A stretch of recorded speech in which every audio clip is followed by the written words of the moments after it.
নমস্কার, নতুন একটা ভিডিওতে আপনাদের সকলকে স্বাগতম। আজ আমি আপনাদেরকে নিয়ে চলে এসেছি হচ্ছে সুন্দরবনের এক খুবই ভাইব দ্বীপ, সেটা হচ্ছে মৌসুনী দ্বীপ। তো মৌসুনী আইল্যান্ড বা মৌসুমী বিচ কেমন, সেই জায়গায় কিভাবে পৌঁছাবেন, কিভাবে কোন রিসর্টে থাকবেন এবং কি কি ফ্যাসিলিটি আপনারা পাবেন, সমস্ত বিস্তারিত রয়েছে। এবং এখন মৌসুনী আইল্যান্ডটা কী পরিস্থিতিতে রয়েছে সেই সমস্ত বিস্তারিত রয়েছে আজ আমার এই ভিডিওতে। তো ভিডিওটি স্কিপ না করে দেখতে থাকুন। চলুন আপনাদেরকে নিয়ে যাই মৌসুনী আইল্যান্ড।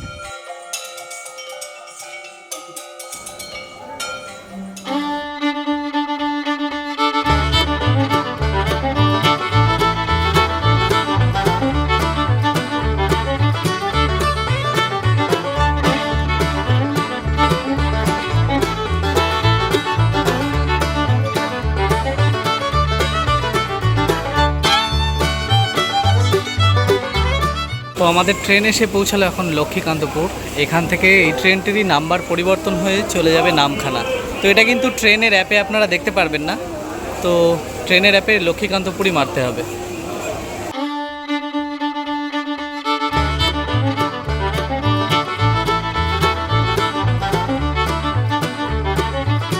তো নামলাম নামখানা, মানে এই রুটের সর্বশেষ রেলওয়ে স্টেশন। তো এটাই সর্বশেষ, এরপরে আর নেই। তো এবার আমি স্টেশন থেকে বেরিয়ে সামনের থেকে অটো টোটো সমস্ত কিছু পাওয়া যায় সেটা আপনাদেরকে দেখাচ্ছি। তো আমি রাইট সাইড থেকে এদিক থেকে এক্সিট হবো, এটা এক্সিট পয়েন্ট। তো স্টেশন থেকে বেরোনোর পর আজকের মহলটা ঠিক এরকম দেখুন, বৃষ্টির ওয়েদার। এখান থেকে অনেক জায়গায় যাওয়া যায়, বকখালি, তারপর মৌসুনী আইল্যান্ড। আচ্ছা, মৌসুনী কত নেন আপনারা? কজন আছেন? দুজন। হ্যাঁ। দুজন গেলে শেয়ারে বসতে হবে, নাহলে রিজার্ভে যেতে হবে। শেয়ারে কত করে? শেয়ারে 60 টাকা। 60 টাকা করে। আর রিজার্ভে? রিজার্ভে গেলে এবার যাই অনেকে দুটো একটা কম্প্রোমাইজ করে নিতে হবে, 300 350 যাই, যেটা 200 হলে এখান থেকে কত কিলোমিটার? 18 কিলোমিটার। 18 কিলোমিটার, মানে এখান থেকে যেতে হবে সবার প্রথম ওই কি বলে আপনাদের ওই জায়গাটার নাম কি? মুজ্জুতের খেয়াঘাট, ওখানে নামিয়ে দেবেন, তাই তো? হ্যাঁ স্যার। আর বকখালি? বকখালি গেলে রিজার্ভে 300 টাকা। না, এমনি শেয়ারে 70 টাকা। 70 টাকা, এখান থেকে 70, সামনে দিয়ে তো 40। সামনে 40 অটো গাড়ি, সব ভ্যাকেন্সি সমান নয়, ও এটা আচ্ছা, কমফোর্টেবল জার্নি। আচ্ছা ঠিক আছে। তো স্টেশনের ওখান থেকে মানে মৌসুনী আইল্যান্ড 70 টাকা করে চেয়েছিল, অ্যাকচুয়ালি বকখালি 70 করে চেয়েছিল, মৌসুনী আইল্যান্ড 60 টাকা করে। হুজ্জুতের ঘাট পর্যন্ত 18 কিলোমিটার। আর যত এরকম সামনে যাব, একেবারে মেন রোডে যে সময় যাবো সে সময় কিন্তু ভাড়াটা আস্তে আস্তে কমতে থাকবে। তো চলুন দেখা যাক কত হয়। তো ওই যে সামনেটা স্টেশন, আর সেই রোডটা দিয়ে আমরা আসলাম। সেই সামনের এই যে মোড়টা আছে, এই মোড়টায় যাচ্ছে। এখান থেকে বিভিন্ন ধরনের যে আইল্যান্ডগুলো আছে, মানে নামখানা শেষ প্রান্তে পাতিবুনিয়া আছে, বকখালি রয়েছে, তারপর রয়েছে মৌসুনী আইল্যান্ড, এই সমস্ত জায়গায় যাওয়া যায়। তো আমি দেখাচ্ছি, এই যে হচ্ছে টোটো স্ট্যান্ডটা, ওই যে ছাতিম গাছটা ওর নিচে থেকেই পাওয়া যায়। তো এই যে ছাতিম গাছটা দেখতে পাচ্ছেন, আর এই যে হচ্ছে মেন রোড, এইদিকে চলে গেল বকখালি, মৌসুনী সব এদিকেই। তো এই যে ম্যাজিক রয়েছে, টোটো রয়েছে, অটো রয়েছে। এখান থেকে কিন্তু মানে এই সমস্ত কটা সি বিচে যাওয়া যাবে। তো যে এখান থেকে কোনো একটা টোটো বা অটো করে নেব।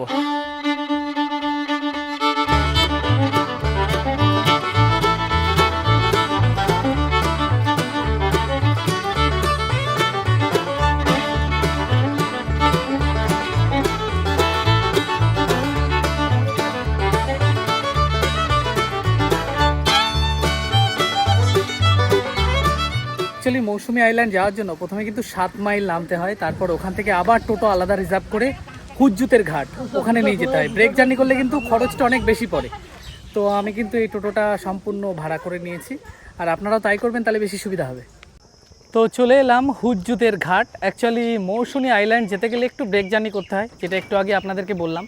তো আমি নামখানা রেলওয়ে স্টেশন থেকে তারপর কিন্তু সরাসরি এই টোটোটা 60 টাকা করে মাথা পিছু, আপনারা টোটো রিজার্ভও করতে পারেন। তো আসতে হবে প্রথমে কিন্তু হুজ্জুতের ঘাট। আর আপনারা যদি বেশি ব্রেক জার্নি করেন তাহলে টাকাটা অনেক বেশি লাগবে এবং সময়ও বেশি লাগবে। তো এই যে হচ্ছে হুজ্জুতের ঘাট, দেখতে পাচ্ছেন কি সুন্দর আজকের এই ওয়েদারটা। তো এই হুজ্জুতের ঘাটটা যে নদীর তীরে অবস্থিত আমি দেখাচ্ছি আপনাদেরকে, বেশ সুন্দর। আর এখানকারের হাওয়া না আজকে, তো এই যে হচ্ছে সেই এলাকাটা দেখুন কি সুন্দর লাগছে, এক মনোরম স্নিগ্ধ হাওয়া বয়ে যাচ্ছে, সেই তালে তাল মিলিয়ে ঢেউয়ে বাড়ি খাচ্ছে। তো খুব সুন্দর। এই নদীটার নাম হচ্ছে চিনাই নদী। তো এখন জোয়ারের সময় জল উঠেছে, বেশ সুন্দর লাগছে। তবে এইটার ওই পাশটাই হচ্ছে সেই মৌসুনি আইল্যান্ড, আর আইল্যান্ডের আরও ওই দিকে গিয়ে আমরা পাবো যে সি বিচটা, যেখানে সমস্ত মানুষ সময় কাটানোর জন্য যায় সেই জিনিসটা। তো নৌকা আসুক, নৌকা একটু আগে বেরিয়ে গেল, কিছুক্ষণ ওয়েট করতে হবে।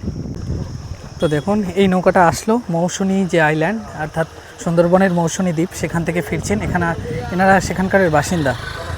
এখানে ঘাটে টাইম শিডিউল করা আছে, মানে কোন কোন সময় ছাড়বে, যে নৌকা আসলেই চলবে মানে এমনটা ব্যাপার না, টাইম অনুযায়ী চলে এখানে। তো চলুন এবার যাই মৌসুনি আইল্যান্ডে।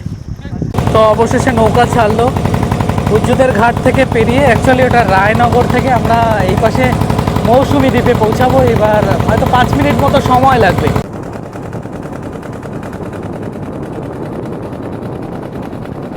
তো চলে এলাম ঘাটে, দেখুন সমস্ত মানুষরা এক এক করে নামছেন। তো চলুন, টাকা মনে হয় সামনে দিতে হবে নাকি? কত করে ঘাট পার হতে? ও আচ্ছা, তো চলুন। তো ওই পাশে যে ঘাটটা আমরা পার হলাম, ওই ঘাটের নাম ছিল হুজিতেরই ঘাট, কিন্তু ওটা ছিল রাজনগর। আর মৌসুনি যে দ্বীপে পৌঁছালাম এটা হচ্ছে কুসুমতলা হুজিতের ঘাট। তো চলুন, এখান থেকে অটো টোটো সমস্ত সার্ভিস রয়েছে। একটা সামনে একটা বড় বাজারের মাঠ মতো দেখা যাচ্ছে, প্রচুর দোকান রয়েছে। তো চলুন শুনে দেখাই যে এখান থেকে মানে মৌসুনি আইল্যান্ড কত নেয়। এখানে শেয়ার অটো রয়েছে, শেয়ার অটো মাথা পিছু কিন্তু 35 টাকা। রিজার্ভেরও অপশান আছে, আপনারা রিজার্ভ করতে পারেন। তো মৌসুনি যে বিচটা, সেই বিচ পর্যন্ত 7 থেকে 7.5 কিলোমিটার ডিস্ট্যান্স। তো মাত্র লাগবে কিন্তু 35 টাকা মাথা পিছু।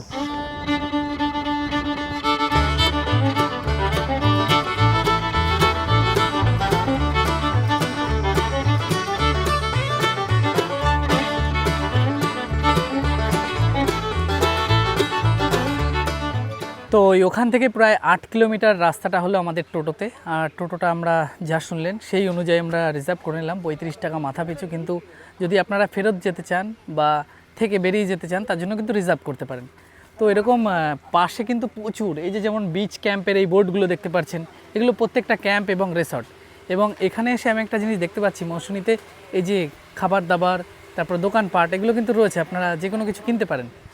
তো সামনেটা বুঝতে পারছি না, বিচটা যেহেতু জোয়ারের সময় ঢুকেছি তাই বিচটা মনে হয় জলের তলায়, একদমই তাই। এখানে অনেক রিসর্ট রয়েছে, প্রত্যেকটা রিসর্টে খাওয়া দাওয়া থাকা মাথা পিছু সমস্ত কিছু একটা চার্জ করা হয়। তো আমি দেখাচ্ছি, বিচটা পুরো জলের তলায়। একটা দোকান রয়েছে সামনে, দেখুন বিচটা। এটা যেহেতু রয়েছে এখন জোয়ার রয়েছে, তাই পুরো একেবারে জলের ইয়েতে রয়েছে। তো এখানে একটা দোকান রয়েছে, দেখুন দোকানটার এই পর্যন্ত জল চলে আসে। দোকানটার উপরে উঠলে কিন্তু জলের সেই অনুভূতিটা নেওয়া যায়। খুব সুন্দর জায়গায় দোকানটা, আমি দেখাচ্ছি আপনাদেরকে, চলুন। দেখুন কি সুন্দর সিঁড়ি করা, বাঁশ দিয়ে কনস্ট্রাকশন করা। কেউ আছেন দোকানে? দোকানে কেউ আছেন? তো খুব সুন্দর একটা দোকান দেখুন। আর এই দোকান থেকে এই বিচের ভিউটা দেখুন কেমন লাগছে, খুব সুন্দর জায়গা। এখানে প্রত্যেকটা যে রিসর্টগুলো আছে, সেই রিসর্টের কিন্তু একটা মানে ক্যাম্প মতো করা আছে বিচ ভিউর জন্য। দেখুন এই জায়গায় বসে সমুদ্রের হাওয়া খেতে পারেন। এই বিচটার যে সময় জল কমে যাবে সে সময় কিন্তু এখানে স্নানও করা যায়। তো খুব সুন্দর জায়গা এখানে রয়েছে। ওই পাশের দিকে রয়েছে, আমি আপনাদের দেখাচ্ছি, দেখুন এই পাশেও কিছু রয়েছে। দোকানটার পাশে এটা দেখালাম। এবার আমি পাশে যে একটা ক্যাম্প রয়েছে, এটা বিচ ক্যাম্প। তো এই বিচ ক্যাম্পটার ফেসিলিটি এবং সমস্ত কিছু আমি দেখাচ্ছি আপনাদেরকে। তো এটা হচ্ছে বিচ ক্যাম্প, দেখুন এই প্রত্যেকটা টেন্ট রয়েছে, সমস্ত ডিটেলস আমি বলছি। আচ্ছা কে আছেন? ভালো আছেন? এখানে প্রত্যেকটা মানে ইয়েতে, মানে এই দীঘা বা অন্যান্য জায়গার মতো যেরকম খোলামেলা সমুদ্র থাকে সেরকম কিন্তু না। এখানে যারা যারা ক্যাম্প করেছেন, ক্যাম্পের ওনাররা, তারা সেই জায়গাটাকে তাদের নিজেদের মতো সাজিয়ে তুলেছেন, ঠিক না? ঠিক বলছি তো? হ্যাঁ, মানে দীঘার মতো যে খোল্লা বিচ সেরকমটা নয়। যারা ক্যাম্প ওনার, মানে আপনারা আপনাদের নিজেদের মতো করে এটাকে সাজিয়ে তুলেছেন। তারপর বসার জায়গা টায়গা সমস্ত কিছু দিয়ে। আচ্ছা, আপনাদের এখানে এই ক্যাম্পে মানে মাথা পিছু থাকা খাওয়া দিয়ে তো প্যাকেজ নাকি? শুধু থাকার রেট আলাদা? না না না না, আমাদের থাকা খাওয়া একটা প্যাকেজ করা হয়। আমরা আসলে একটা ওয়েলকাম ড্রিঙ্কস দেই, তারপরে দুপুরে দেই আলু ভাজা, ডাল, মাছের ভাজা, মাছের ঝোল, চিংড়ির মালাইকারি, সবজি, মানে সুন্দরবনের চিংড়ি পুরো। হ্যাঁ, চিংড়ি পুরো। আর বিকেলে একটা স্ন্যাক্স দেই, চপ, মুড়ি, চা। আর রাতে স্ন্যাক্স দেই মাংস, ভাত খেলে। কিসের মাংস সেটা? ও খাসি হলে একটু রেট বেশি হলে খাসি দিয়ে দিই, না হলে আচ্ছা, মুরগিও দিই। আচ্ছা, মুরগিটাই প্যাকেজে থাকে। আর যদি কেউ মনে করে যে না আমরা একটু রেট বেশি দিয়ে খাসি খাবো, তখন মাটন দিয়ে দিই। আচ্ছা আচ্ছা, আপনাদের তাহলে এই মানে এই যে টেন্টগুলো দেখা যাচ্ছে, এই যে টেন্টগুলোর মধ্যে এখন তুলে নিতে হবে, শীতকালে দেওয়া হয়। এখন আচ্ছা, আচ্ছা, এখন এই গরমের জন্য? গরম না, এই প্রাকৃতিক তো বেশি দুর্যোগ হয়ে গেলে ওতে রাখা খুব সম্ভব হয়নি। মানে তাহলে এখন- যারা টুরিস্টার বিপদে পড়তে পারে নাকি? হ্যাঁ হ্যাঁ, টুরিস্টার ওইখানে টেন্ট থাকে। ও আচ্ছা, এটা আচ্ছা। টেন্ট খাটানো থাকে শীতকালে। শীতকালে। এখন তুলে নিয়েছি গরমের জন্য। তো এখন তাহলে আপনাদের রুম এসি নন এসি কেমন, মানে পুরো ইয়ে দিয়ে আর কি, প্যাকেজ দিয়ে? আমাদের এসি নর্মাল ভাবে নেই, 1000 টাকা করে নেই। মাথা পিছু মাথা খাওয়া দাওয়া পিছু সমস্ত কিছু, হ্যাঁ। 4 বেলা খাওয়া হ্যাঁ, দাওয়া চার দিয়ে বেলা। থাকা সমেত, হ্যাঁ। 24 ঘন্টার জন্য। হ্যাঁ সাথেও আপনারা বললেন ওয়েলকাম ড্রিঙ্কস, তাই তো? হ্যাঁ। আচ্ছা, এখানে মন্দারমণিতে কোনো আলাদা, এই সরি তোর মন্দারমণি বলছি, মৌসুনীতে আপনাদের আলাদা কোনো তো সাইট সিনিং নেই, এখানে বসেই মজা নিতে হবে, হ্যাঁ, এটাই হচ্ছে না ব্যাপার। না সময় কিছুটা আছে, ওই ধারে একটা ম্যানগ্রোভ আছে। ম্যানগ্রোভ আছে, হ্যাঁ, সেটা আছে, আর ওই ধারে একটা কাঁকড়ামারি আছে। কাঁকড়ামারি। কাঁকড়ামারি আছে। এই দুটো শুধু একমাত্র দেখতে- মানে ঘোরার জম্বুটা জায়গা। ছিল, এই জম্বুটা ছিল, এখন ওই সামনেটা হচ্ছে জম্মু। হ্যাঁ, নিজেদের দলাদলির জন্য এটা যেতে পারে না। মানে আপনারাই এটা নৌকাতে করে ব্যবস্থা করে দিতেন আগে হ্যাঁ, না, টুরিস্টদের? নৌকো নয়, ওটা একটা ভালো সিকুইন টাইপের ছিল। ও আচ্ছা আচ্ছা। সিকুইন টাইপের ছিল। আপনাদের একটু ঘরটা দেখায়, যে ঘরটায় আপনারা থাকতে দেন আর কি। আর এখানে খুব সুন্দর ঝাউ গাছ, তারপর ইউক্যালিপটাস গাছ রয়েছে, সোনাঝুরি গাছ রয়েছে, দেখুন এখানে খুব সুন্দরভাবে সাজানো রয়েছে। আর সামনে সমুদ্রটা আমি দেখাচ্ছি, একটা ঘর আমি দেখাচ্ছি আপনাদেরকে। Non AC. এটা হচ্ছে নন এসি, এখানে 3 জন হামেশাই শোয়া যাবে, মানে কিন্তু রেটটা যেহেতু প্যাকেজটা মাথা পিছু, সেই জন্য 3 জনের 3000 টাকা দিতে হবে। হ্যাঁ হ্যাঁ, ব্যাপারটা হচ্ছে এই। আর এসি হলে চার্জ কত পড়বে? ওই 1300 টাকা করে নিই। 1300 টাকা, 300 টাকা বেশি। হ্যাঁ, ও আচ্ছা, তো ধন্যবাদ আপনাকে। এরকম নিয়ে নিই সব। আর এই ক্যাম্পের আর কি কি ফেসিলিটি আছে? আচ্ছা, কোনো ওয়াইফাই ফেসিলিটি রয়েছে? হুম, ওয়াইফাই ফেসিলিটি? ও আচ্ছা আচ্ছা, খুবই ভালো। আর আমি এইটা সামনে দেখাচ্ছি আপনাদেরকে। নাম্বারটা ইউজ করলে হ্যাঁ, আমি এইটা দেখিয়ে নিয়ে আপনার নাম্বারটা আমার ডেসক্রিপশানে এখানে শো করবে, বুক করলে। আর একটা জিনিস, এই ভিডিও দেখে যদি কেউ আসে, কিছুটা অন্তত কনসিডার করবেন, কিছুটা যতটা পারা যায় আপনাদের। হ্যাঁ হ্যাঁ হ্যাঁ, ঠিক আছে। Thank you. তো আমি আপনাদেরকে দেখাচ্ছি, দেখুন এই পুরো ক্যাম্পটা আমি দেখাচ্ছি। এটা হচ্ছে বিচ ক্যাম্প, আপনাদের একটা বিচ ক্যাম্প, তাই তো? এই জায়গা, এটার নাম বালিয়ারা। সর্বপ্রথম এই বীজটা হয়েছিল। আচ্ছা। এটা আপনার কলকাতা বেহালার সিন্টু ভট্টাচার্য ও শুভ্র ভান্ডারী উনি প্রতিষ্ঠিত করেছিলেন মৌসুমীর বুকে। আপনাদের মৌসুমীর বুকে সবার প্রথম এই হ্যাঁ, বীজটা ক্যাম্পটা 2016 হয়, তাই সালে, তো? 2016 সালে। ও আচ্ছা আচ্ছা, দেখুন সব থেকে ঐতিহ্যবাহী এবং পুরনো একটা বিচ ক্যাম্পে এসছি আমি আজ। এটাও আমার ছিল, ওটা বিক্রি করে দিচ্ছি অর্ধেক। ও আচ্ছা আচ্ছা, তো আমি এই ক্যাম্পটা আমি আপনাদেরকে দেখাচ্ছি। এটা হচ্ছে খাবার দাবারের জায়গা, দেখুন এই একটা রয়েছে, এখানে বসা যাবে, এখানে খুব সুন্দর একটা জায়গা। আর এখানে তো দোলনা রয়েছে, আর রাত্রেবেলা লাইট জ্বলে, প্রত্যেকটা গাছে লাইট দেওয়া রয়েছে। রাত্রেবেলা কিন্তু এই দৃশ্যটা পুরো আলাদা হয়ে যায়। এই দেখুন কী সুন্দর সিঁড়ি রয়েছে, আমি দেখাচ্ছি আপনাদেরকে। এই যে সিঁড়ির ধাপে ধাপে উঠে, এই জায়গাটা কিন্তু অন্য সময় টেন্ট দেওয়া হতো, যেহেতু প্রাকৃতিক দুর্যোগ এখানে টেন্ট থাকতে পারবে না, মানে অসুবিধা হয়ে যাবে। প্রত্যেকটা জায়গায় দেখতে পাচ্ছেন এরকম সব রিসর্ট তৈরি আছে, সবকটাই কিন্তু এরকম, নামার কোনো জায়গা নেই। আর এরকম 2-3টে এরকম লেন করা রয়েছে, যারা এর উপরে উঠে বসতে চায় আমি দেখাচ্ছি আপনাদেরকে, চলুন দেখুন কত সুন্দর জায়গা। এখান থেকে সমুদ্রটা পুরো ভিজিবল। আর এখানে একবার বসলে আপনার ঘন্টার পর ঘন্টা কেটে যাবে, কোনো সময় হবে না। এই যে এখানে রয়েছে 2-3টে গোল টেবিল, যতগুলো লোক থাকবে সেই অনুযায়ী টেবিল দেওয়া থাকে। আর এখানে পরপর প্রচুর কিন্তু রয়েছে এরকম বিচ ক্যাম্প, এক একটা আলাদা আলাদা নামে আছে। আর এই জায়গাটায় একমাত্র স্নান করতে নামা যায়, কিন্তু এখন বুঝতে পারছেন জোয়ার এসছে, কতটা জলের তারতম্য বেড়ে গেছে, ওর জন্য কিন্তু সমস্যা হচ্ছে। তো আমি আপনাদের আরেকটা জিনিস দেখাচ্ছি, এই সুন্দর দৃশ্যটা আপনারা তো দেখে বুঝতে পারছেন, প্রত্যেকটা জায়গায় এরকম ক্যাম্প করা রয়েছে, প্রত্যেকটা মৌসুমীর যে দ্বীপ, সেই দ্বীপের প্রত্যেকটা জায়গায় এরকম ক্যাম্প করা রয়েছে, অসাধারণ সুন্দর সময় কাটানোর জায়গা। তো আমি আপনাদেরকে একটা জিনিস দেখাচ্ছি, আপনারা মৌসুমী থেকে 2টো আইল্যান্ডকে আপনারা স্বচক্ষে দেখতে পারবেন। একটা আইল্যান্ডে আপনারা আগে যাওয়ার ব্যবস্থা ছিল, এখন সেটা যাওয়া যায় না, কোনো কারণে রদ হয়ে গেছে, সেটা এখান থেকেই ফেসিলিটি ছিল, যাওয়া যেত, সেটা হচ্ছে জম্মুদ্বীপ। আমি দেখাচ্ছি একবার আপনাকে, এই যে হচ্ছে ক্যাম্পটা, আমি যেখানে দাঁড়িয়ে আছি, এখান থেকে ওই যে আইল্যান্ডটা দেখতে পাচ্ছেন, এইটা হচ্ছে জম্মুদ্বীপ। এই যে ভীষণ বড় এই জম্মুদ্বীপ, ঠিক আছে, খুব সুন্দর, কিন্তু এখানে ম্যানগ্রোভ ফরেস্টে বোঝায়, এখানে যাওয়া যেত, কিন্তু এখন সেটা রদ করা হয়েছে। আর একটা জিনিস আমি আপনাদের দেখাচ্ছি, জম্মুদ্বীপটা আপনি দেখলেন, আর এইটা হচ্ছে সাগর আইল্যান্ড। আমি দেখাচ্ছি আপনাদেরকে, এই দেখুন দূরে দেখা যাচ্ছে এটা হচ্ছে সাগর দ্বীপ, দেখে বুঝতে পারছেন সাগর দ্বীপ। অ্যাকচুয়ালি আপনারা জানেন যে আমাদের ভারতবর্ষের দ্বিতীয় বৃহত্তম যে মেলা কুম্ভ মেলার পরে সেটা হচ্ছে গঙ্গাসাগর মেলা। তো ওই যে সাগর দ্বীপ দেখা যাচ্ছে ওই সাগর দ্বীপেই অনুষ্ঠিত হয় সেই গঙ্গাসাগর মেলা, যেটা এই মৌসুনী আইল্যান্ড থেকে দেখা যাচ্ছে। তবে এখানকার পরিবেশ অসাধারণ সুন্দর লাগছে। দেখুন একটা পুচকে নেমেছে ওখানে স্নান করতে, এটা মনে হচ্ছে স্থানীয় বাসিন্দা। 2-3টে পুচকে ওখানে এসছে, দেখুন ওই যে 2-3টে পুচকে ওখানে এসছে, তারা স্নান করবে এই জলের সাথে। তাদের খেলা দৈনন্দিন জীবনের একটা মানে অধ্যায়, এদের কোনো অসুবিধাই হয় না। আমাদের যতটা ভয় লাগে এদের কিন্তু কোনো অসুবিধাই হয় না।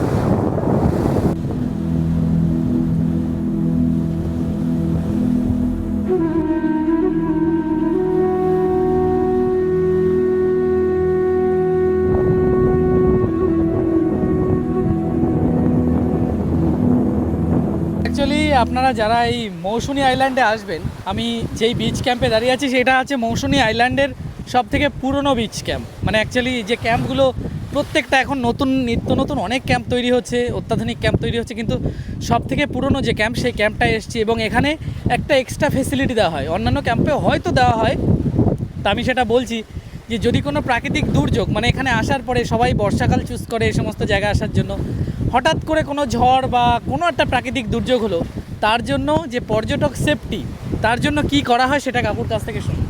আচ্ছা কাকু, পর্যটকরা এসে যদি মানে ঝড় বর্ষা বৃষ্টিতে যদি বিপদে পড়ে, আপনারা তার সেফটিটা কি করেন? আমরা তাদের নিরাপত্তা জায়গায় পৌঁছে দিই। তারপরে দ্বিতীয় কথা যে দেখা গেল যে হঠাৎ ঝড় এসে যাবে, তখন খেয়ার ওধারে থাকে, তাদেরকে ফোন করে জানিয়ে দিই আপনারা এইটা ক্যান্সেল করুন, পরবর্তীকালে আমরা ইয়ে করে নেব। তার জন্য যাত্রীদের কোনো মানে হ্যাম্পায়ার বা কোনো কিছু হতে হবে না, তাই তো? আর আমাদের যতটুকু যে ঘরগুলো আছে আমরা জানি যে ওই ঘরগুলো নিরাপত্তা হবে, আশা করি। যে পাকা ঘর, হ্যাঁ, যেগুলো পাকা নেই সেগুলোর জন্য আমরা ক্যান্সেল করে দিই। খুব সুন্দর একটা জিনিস কিন্তু দেখুন, সবার প্রথম হচ্ছে পর্যটক নিরাপত্তা। যে পর্যটকদের শুধু বিনোদন দেবে তা না, তাদের নিরাপত্তাও কিন্তু এখানে প্রডিউস করা হয়। তো আপনারা যে আমার এই জায়গায় যে নাম্বারটা দেখা যাচ্ছে সেই নাম্বারটায় আপনারা যোগাযোগ অবশ্যই করবেন। আর যারা এই নাম্বারটা দেখে পজ করে দেখতে না পারবেন তাদের জন্য ডিসক্রিপশানে এইখানকারের বিচ ক্যাম্পের এবং এই যে মৌসুনীর আইল্যান্ডের সমস্ত বিস্তারিত আপনারা দেখতে পারবেন। তো সেখান থেকে আপনারা কন্ট্যাক্ট করে আসবেন, আর আসবেন এই কাকুর কাছে এসে আমার কথা বললে অবশ্যই আপনাদের যে আপ্যায়নটা অনেক বেশি বেটার হবে। তো এই ক্যাম্পের পুরো এনভায়রনমেন্টটা আপনারা দেখলেন কেমন সাজানো। রাত্রেবেলা কিন্তু এর লাইটিংয়ের জন্য দৃশ্য পুরো আলাদা হয়ে যায়। আর এখানে আরেকটা জিনিস আমি দেখাচ্ছি, কারোর যদি নিচে না থাকার ইচ্ছা হয়, সরাসরি মানে এই ধারটায় না থেকে পুরো রাতটা যদি এখানে কাটানোর ইচ্ছা হয়, তাহলে কিন্তু এখানে রয়েছে খুব সুন্দর বাঁশের কনস্ট্রাকশন করা, বাঁশ এবং খেজুর কাঠের। এবং দেখতে পাচ্ছেন কি সুন্দর করে ওপরে রয়েছে একটা রুম, কি সুন্দর রুম। এখানে কিন্তু সরাসরি হাওয়া আসে, উপরে রয়েছে খুব সুন্দর ঝাউ গাছ, এখানে খুব সুন্দর সময় কাটাতে পারেন। তবে কিন্তু এখানে কাপলসরা কিন্তু প্রচুর আসে, প্রচুর। তো ওই পাশের তো ওইগুলো আপনারা দেখলেনই, ওই ক্যাম্পগুলো যা করা আছে, এখানে কিন্তু একটা কংক্রিটের করা আছে, এটাও কিন্তু খুব সুন্দর। তো এই কংক্রিটেও আপনারা চাইলে থাকতে পারেন, রেটটা সেই একই হবে, এসি নন এসি সমস্ত কিছু। তবে একটা জিনিস আপনাদেরকে একটু জানিয়ে রাখি, এই যে এই ক্যাম্পের সিজনটা হয় কিন্তু শীতকাল, ডিসেম্বর থেকে শুরু হয় পুরো ফেব্রুয়ারি মাস পর্যন্ত। তো বিচ ক্যাম্প আপনাদের দেখালাম, এবার আরও সামনে চলে আসলাম, এটা একেবারে শেষের দিকে, একেবারে তট।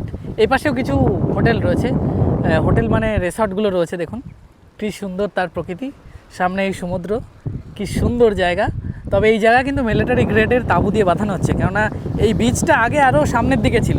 ওই যে খুঁটি পোতাগুলো দেখতে পাচ্ছেন, ওই ছোটো ছোটো, অ্যাকচুয়ালি ক্যামেরায় ছোটো লাগছে, এগুলো অনেক বড় খুঁটি পোতা রয়েছে। তো ওই জায়গা পর্যন্ত ছিল। আস্তে আস্তে নদী ভাঙনের ফলে, এই সাগরের ভাঙনের ফলে কিন্তু আস্তে আস্তে পুরো এটা মানে চেপে চেপে আসছে। তার জন্য সমস্ত পার্শ্ববর্তী যত বাড়িঘরগুলো তারা আস্তে আস্তে পেছোচ্ছেন।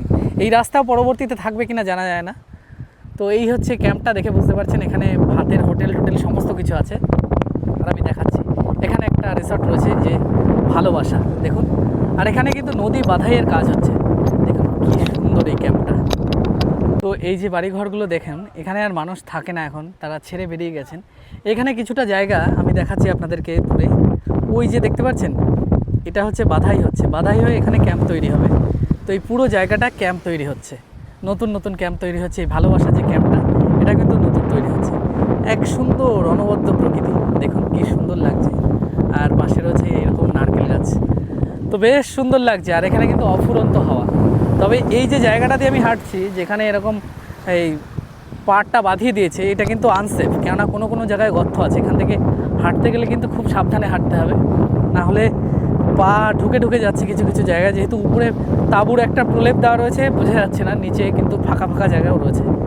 তো এই হচ্ছে ক্যাম্প। দেখুন এখানে আরও অনেক ক্যাম্প রয়েছে। এখানে প্রচুর মানুষ তাদের যে মূল্যবান সময়টা, সেই সময়টা কাটাতে আসে। খুব সুন্দর একটা জায়গা, দেখুন কত সুন্দর একটা পরিবেশ। তো এই দেখলেন কি সুন্দর জায়গা। তো সুন্দরবনের এই মৌসুনী আইল্যান্ডে কিন্তু মানে বকখালির মতো যেমন Fraserganj, Henry island, sunset point, এই সমস্ত জায়গার এতগুলো ঘোরার কোনো জায়গা নেই। এখানে মাত্র দুটো জায়গা। এক হচ্ছে রিসর্টে এসে আপনি অনেকটা মন্দারমণির মতো রিসর্টে এসে আপনার যে মানে বিনোদন করতে পারেন, সময়টা কাটাতে পারেন। এবং একটা জায়গা আছে ম্যানোগ্রোভ বলে, যে জায়গাটা ওই সামনেটায় আমি যে জায়গাটা এসে দাঁড়িয়ে আছি, যে পয়েন্টটায় এখন এসে দাঁড়িয়ে আছি, এই যে ভালোবাসা যে রিসর্টটা, ঠিক তার পাশ দিয়ে রাস্তা আছে, ওখানে গিয়ে ম্যানোগ্রোভ ফরেস্ট আছে, ওখানে কিছু মানুষ বিকালবেলা যায়। এই হচ্ছে মৌসুনী আইল্যান্ড। আপনারা দেখে বুঝতে পারলেন কেমন। তো এই মৌসুনী আইল্যান্ডে সবথেকে বেশি যে সময়টা মানুষের ভিড় হয়, সেটা কিন্তু ডিসেম্বর মাস থেকে পুরো ফেব্রুয়ারি মাস একেবারে পিক আওয়ার চলে। তখন কিন্তু এই সমস্ত রিসর্টের যে মানে প্রতিদিন থাকা খাওয়ার যে মূল্যটা, সেটা কিন্তু একটু বৃদ্ধি পায়।